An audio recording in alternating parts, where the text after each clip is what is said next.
Ayo berinvestasi akhirat, bangun rumahmu di surganya. Sempurnakanlah ibadah Anda dengan beramal jariah yang pahalanya tidak terputus hingga akhir kiamat.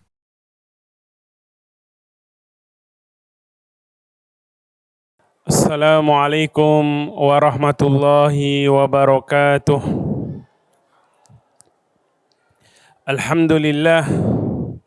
Alhamdulillahi ala ihsanih wa syukru lahu ala taufiqihi wa amtinanih. Wassalatu wassalamu ala ashrafil anbiya'i wal mursalin wa ala alihi wa ashabih. Thumma amma ba'd. Hadirin jamaah salat maghrib rahimani wa rahimakumullahu ta'ala.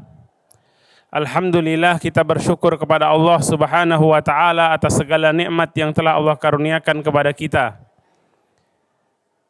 Dan di antara nikmat yang paling besar, yaitu nikmat iman dan Islam, dan juga nikmat agar kita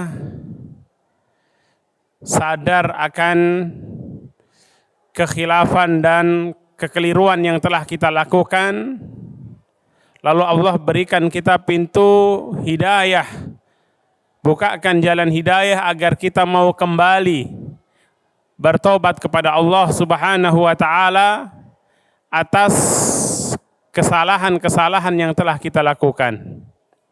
Salawat dan taslim senantiasa kita haturkan kepada tauladan kita Nabiullah Muhammad sallallahu alaihi wasallam beserta keluarga beliau, sahabat-sahabat beliau, para tabi'in dan tabi'ut tabi'in, serta kita memohon kepada Allah subhanahu wa ta'ala semoga kelak di yaumil akhir kita termasuk umat beliau sallallahu alaihi wasallam yang akan mendapatkan syafaat dari beliau sallallahu alaihi wasallam, dan semoga kelak kita dikumpulkan di surganya Allah, amin ya rabbal alamin.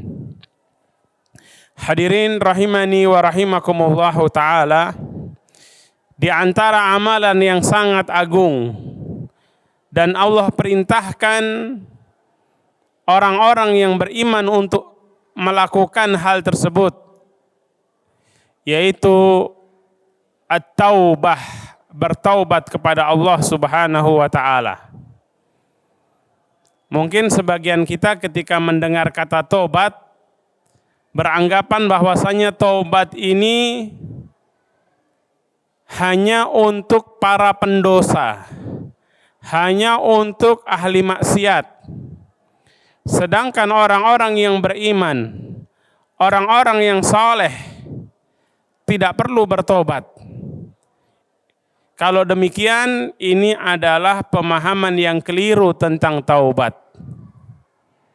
Karena taubat itu sendiri adalah ibadah yang sangat dicintai oleh Allah subhanahu wa ta'ala.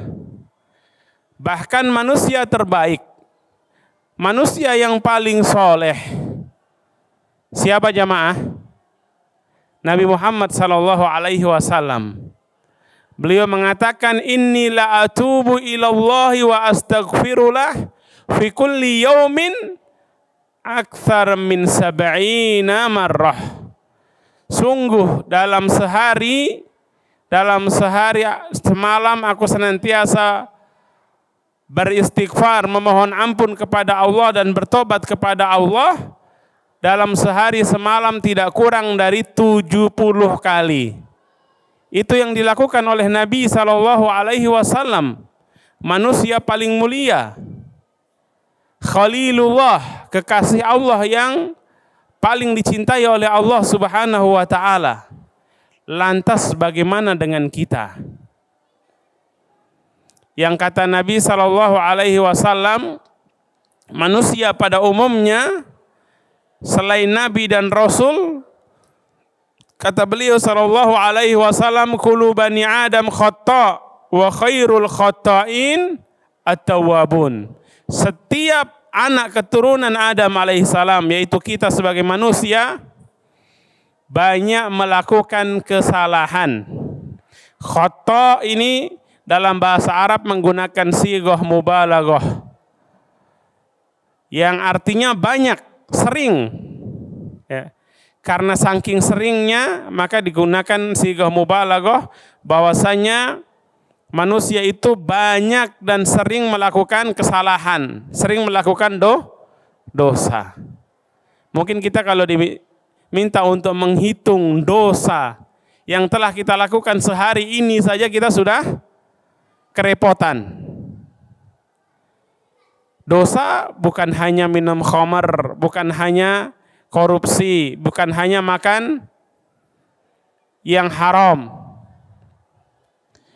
Apalagi di zaman sekarang, dosa terutama yang ditimbulkan oleh mata begitu sangat mudah.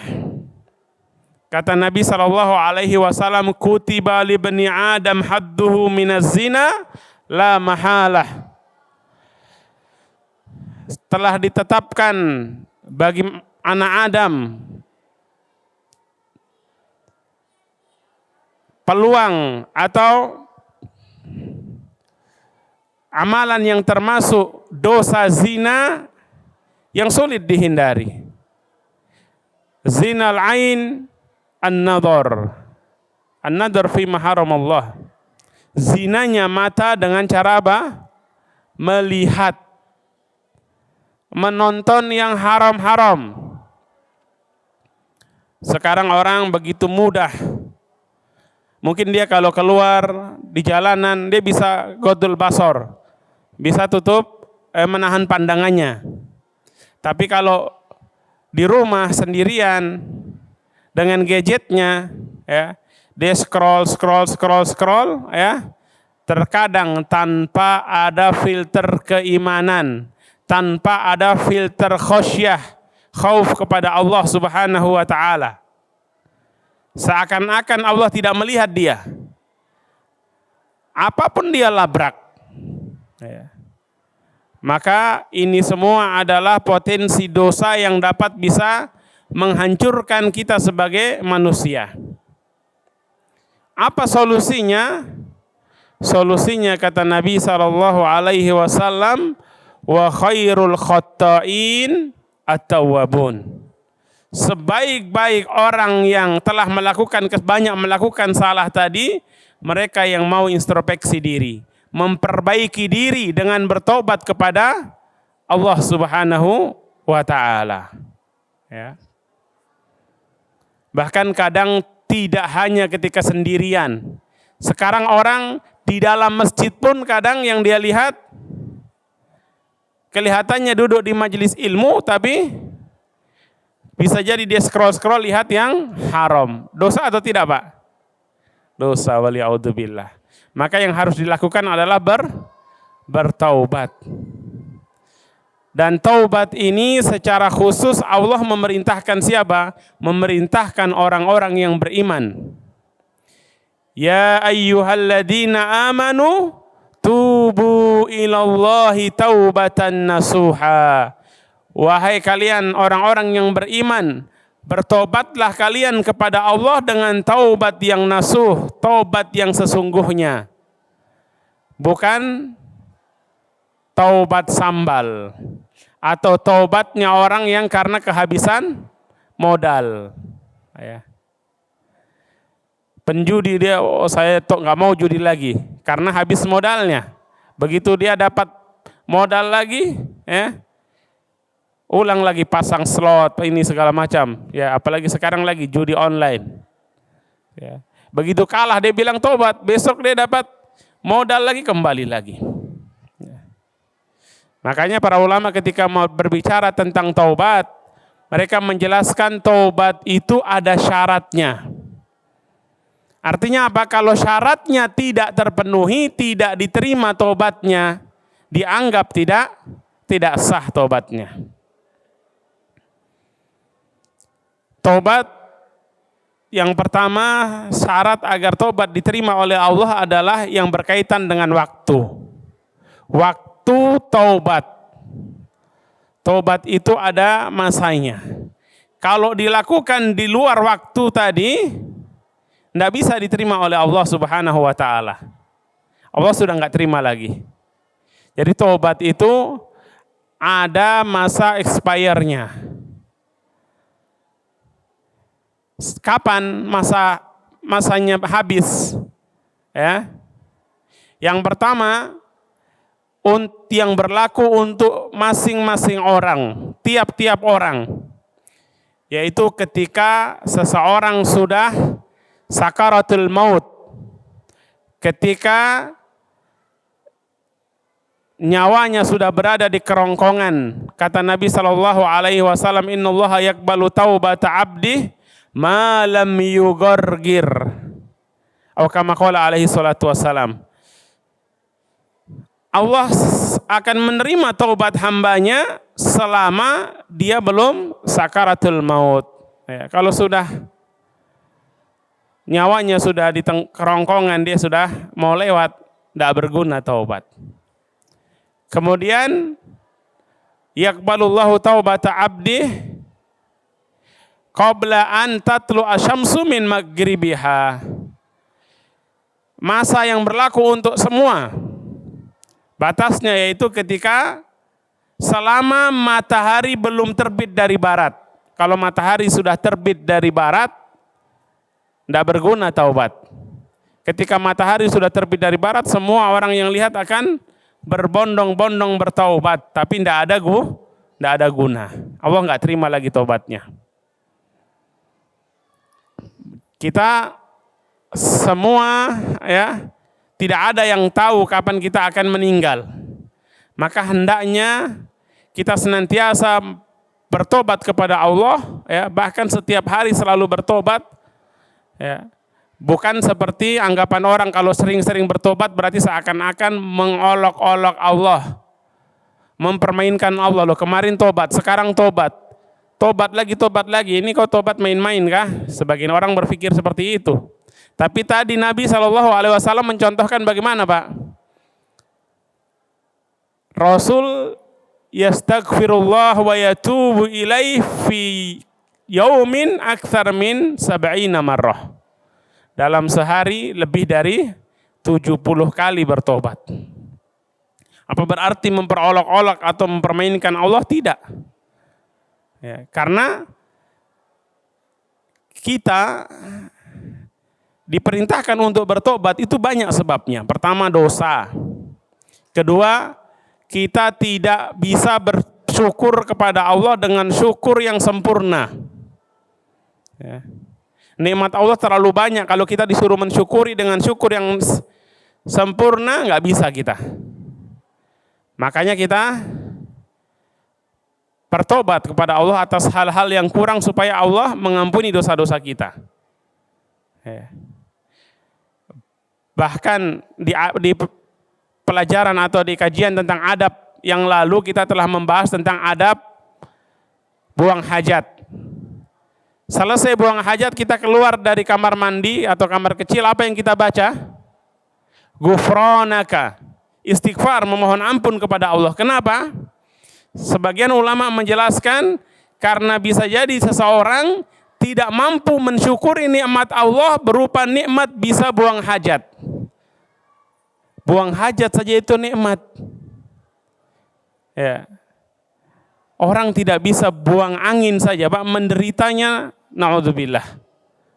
Pernah nggak bisa buang angin, Pak, susah buang angin. Pernah. Ada jamaah di sini yang pernah kesulitan buang angin? Pernah, Pak? Ada yang pernah? Ini pada serius sekali sampai nggak ada feedback. Nggak apa-apa feedback, yang penting nggak storing, Pak. Nah, ya. Feedback itu penting, asal nggak storing, iya kan? Taib. Ada yang pernah merasa kesulitan buang angin? Itu angin, Pak.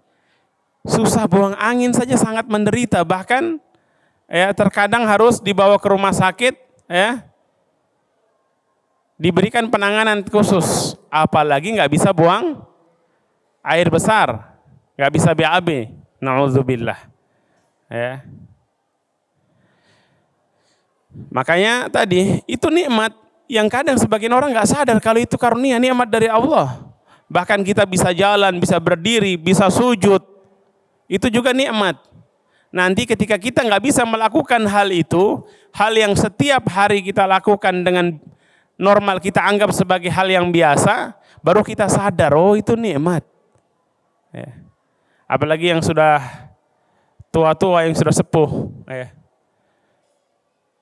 Mungkin berharap bisa mengulang masa muda, bisa lari lagi. Sekarang orang bisa lari. Ya. Ini nikmat. Sebagian orang dulu ketika dia hanya bisa jalan dan lari, mungkin dia berpikir nikmat itu kalau dia bisa punya kendaraan, dia bisa bawa motor, dia bisa bawa mobil. Ya. Ternyata sebagian orang ketika dia sudah punya mobil, punya ini, ternyata nikmat ketika saya bisa jalan, tidak punya mobil itu lebih besar dulu nikmatnya. Ya. Bisa jalan jauh, ya. Itu nikmat. Yang banyak orang nggak sadar. Makanya Nabi SAW sampai mengatakan nikmatani magbunun fihi makatsirum minan nas. Ada dua nikmat yang banyak orang tertipu. Tertipu karena dia nggak sadar bahwasanya itu nikmat, dia tidak manfaatkan dengan baik. As-sihhatu wal faragh. Nikmat berupa kesehatan dan waktu luang. Ya. Jadi tadi di antara sebab kita diperintahkan untuk banyak beristighfar, memohon ampun dan bertobat kepada Allah, yang pertama apa? Dosa. Yang kedua, karena kita tidak bisa bersyukur dengan syukur yang sempurna, kita memohon ampun kepada Allah agar Allah menutupi kekurangan kita tersebut. Agar syukur yang kita tidak bisa sempurnakan tadi ditutupi dengan istighfar kita kepada Allah Subhanahu wa ta'ala.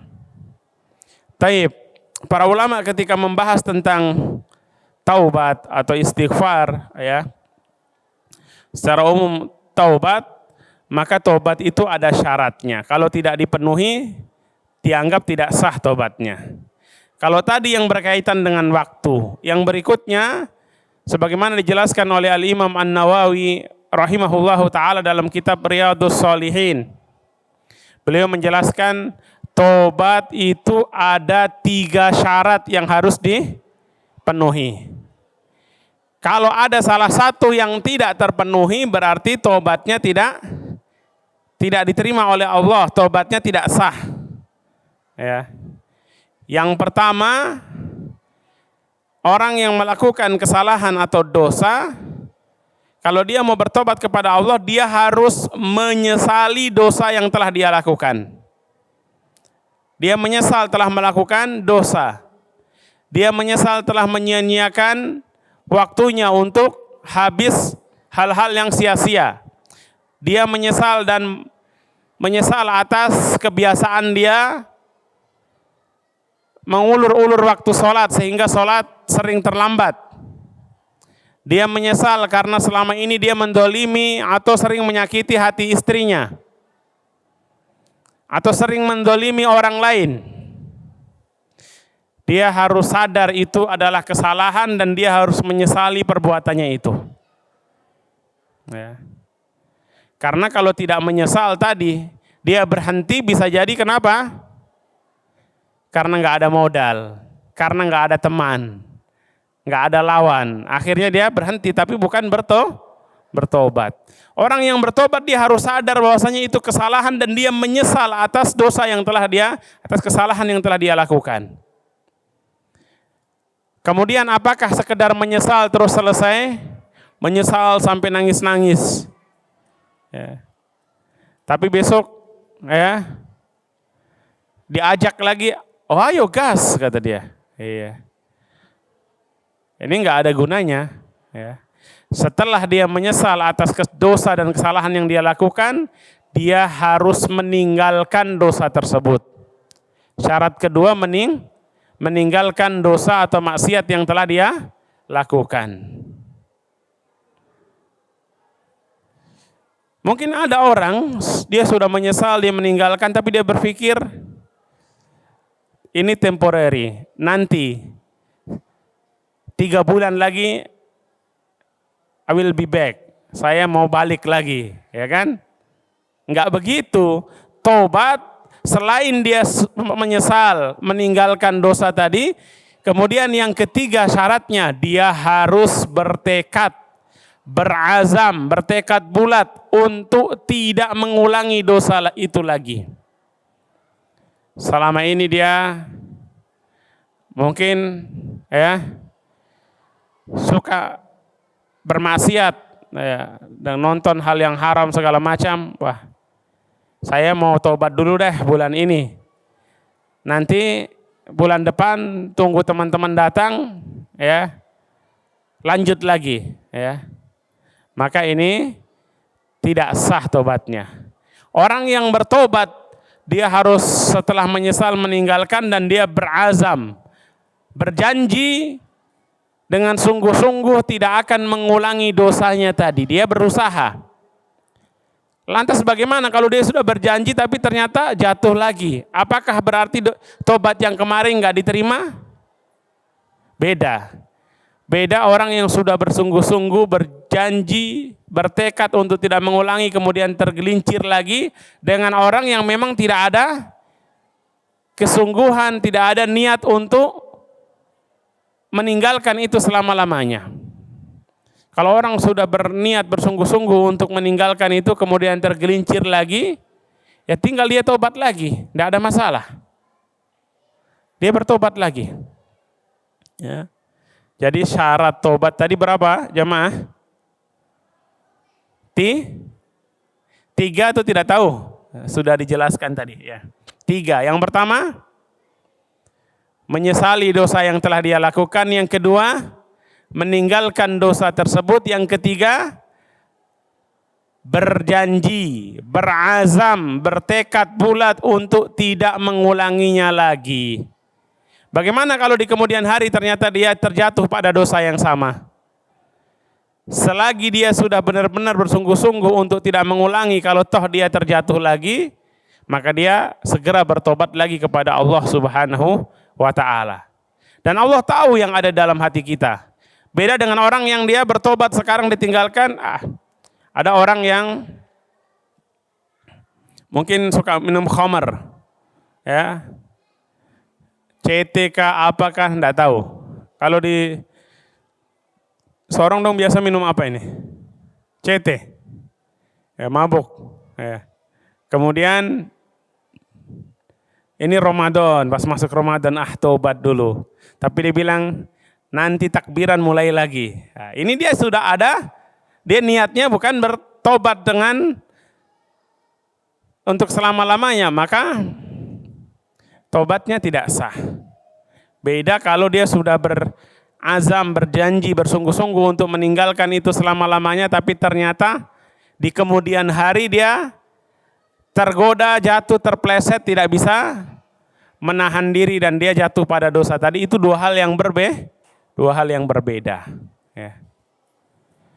Kemudian 3 syarat tadi itu berlaku untuk dosa yang hubungannya adalah antara kita dengan Allah saja, antara hamba dengan Allah.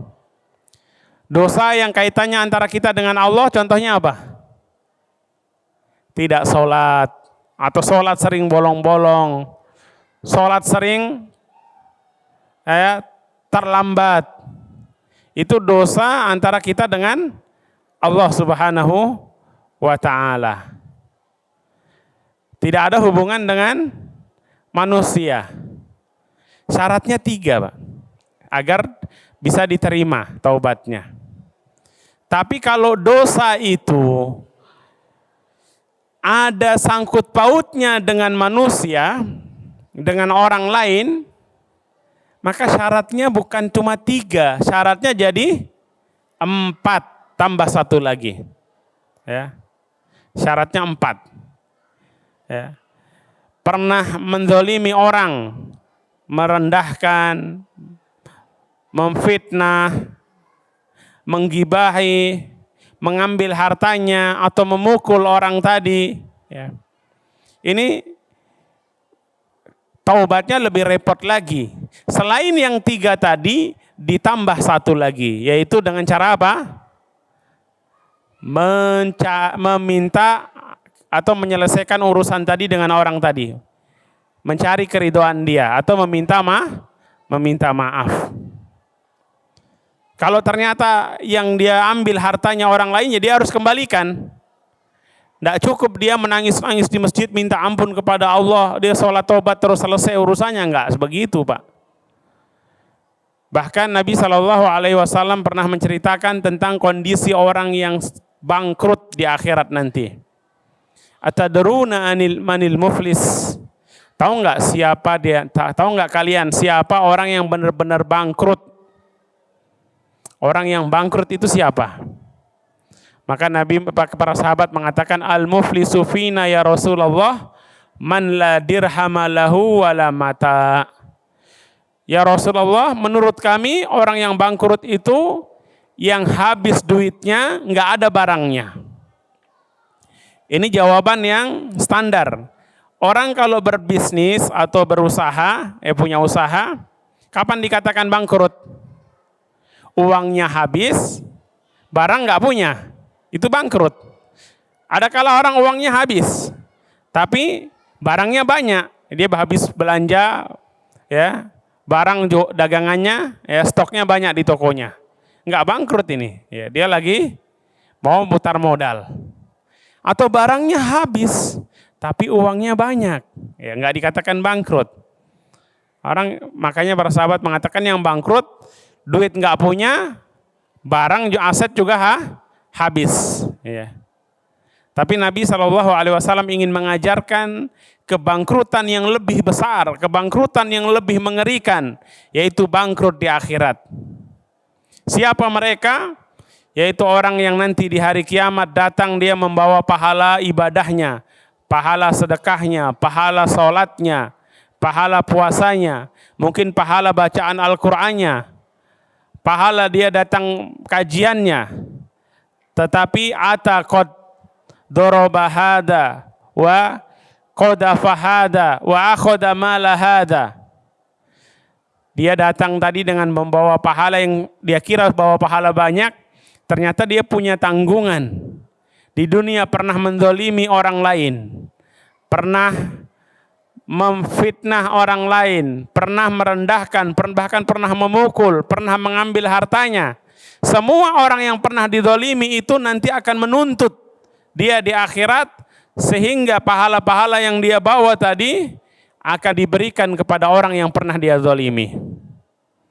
Lantas kalau ternyata pahala dia habis, amalan dia habis, masih ada yang belum selesai urusannya, maka diambilkan dosa orang yang pernah dizalimi tadi, kemudian dia dipikulkan kepada orang tadi. Akhirnya fasuhiba ilan nar. Dia pun dilemparkan ke neraka waliyadzubillah. Tentu kita tidak ingin menjadi orang yang merugi, yang bangkrut. Ya. Maka di kesempatan yang berbahagia ini saya mengingatkan diri saya pribadi dan juga kita semua agar kita segera bertobat kepada Allah dari segala macam dosa selagi Allah masih memberi kesempatan bagi kita. Karena Allah mengatakan innallaha yaghfirudz dzunuba jami'an. Dosa apapun ketika seorang hamba bertobat dengan tobat yang sebenar-benarnya, maka Allah akan mengampuni dosa hamba tersebut. Adapun kalau dosa kesyirikan, dia tidak bertobat, mati membawa dosa syirik, maka dia tidak akan diampuni oleh Allah Subhanahu wa ta'ala. Dan dosa dengan manusia akan dituntaskan nanti di akhirat. Oleh karena itu, jangan sampai kita menjadi orang yang bangkrut di akhirat, karena kebangkrutan di akhirat tidak bisa diperbaiki. Adapun bangkrut dalam usaha di dunia, kita masih bisa berusaha lagi insyaallah ta'ala.